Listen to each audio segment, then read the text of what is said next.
So let's click Start. And we're running at 5 seconds per patient here.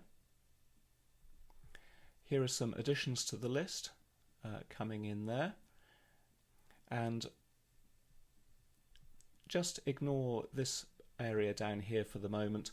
Just focus your eyes up here. This is the waiting list.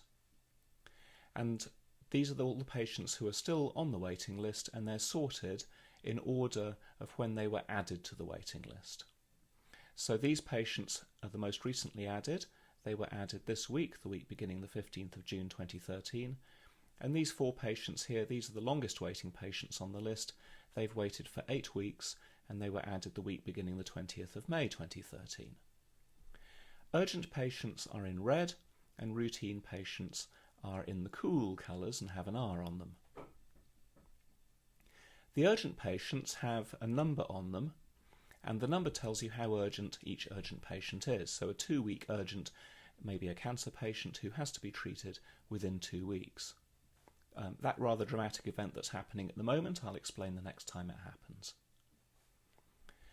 Then the routine patients with the R's on them, they are colour-coded, and I'll tell you about the colour codes in just a second. When a patient does not have an appointment, as these patients do not have an appointment yet, they're hollow. Hollow means that they don't have an appointment. I'm using outpatient language, by the way, because this relates most directly to outpatients, but the principles apply to inpatients as well. When a patient gets given an appointment, as when we finished rebooking these long waiters, this one will be. So this patient is about to be given an appointment. They go solid, and a copy of the patient, is placed down here. This is the appointments diary. And the colour coding, you can start to see how the colour coding works now. If a routine patient is being booked in very soon after they were referred, and you can see the corresponding patient flashing in both the appointments diary and the waiting list.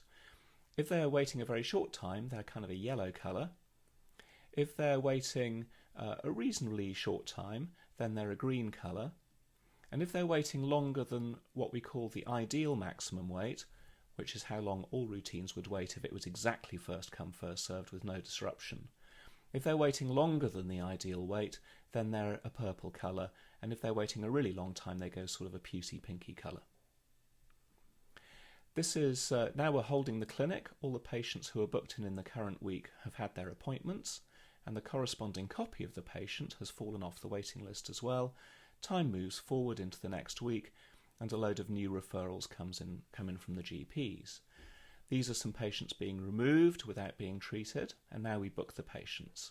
This 2-week urgent is being booked into week number 2, and then we book the routine patients.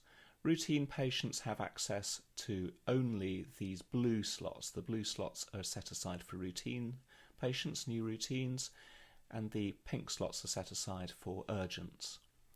This routine patient has kindly agreed to fill up an empty urgent slot at short notice that would otherwise have gone to waste. These other routine patients, they're being given a choice of slots in these 3 weeks. That one has chosen week number 2. There are the clinics being held this week and all the patients falling off, and time moves forwards. Let's speed this up. By the way, this word exact down here, this shows that we're working in the mode that preserves the size of waiting list close to its long run average that we set at the start, 70 patients.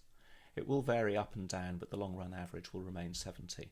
If you want to change more of the parameters here, if you click that exact, it will change to ad hoc mode, and that allows you to change more parameters on the fly during the middle of a run, but the long run average waiting list size will drift up.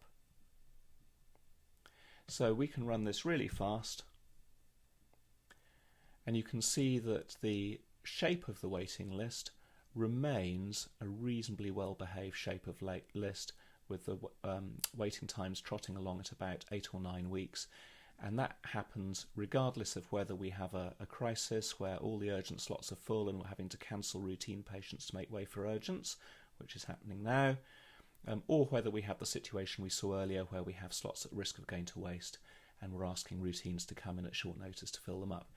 The waiting list buffers the peaks and troughs, so you always end up with this well-managed waiting times, and that's a consequence of the good booking tactics.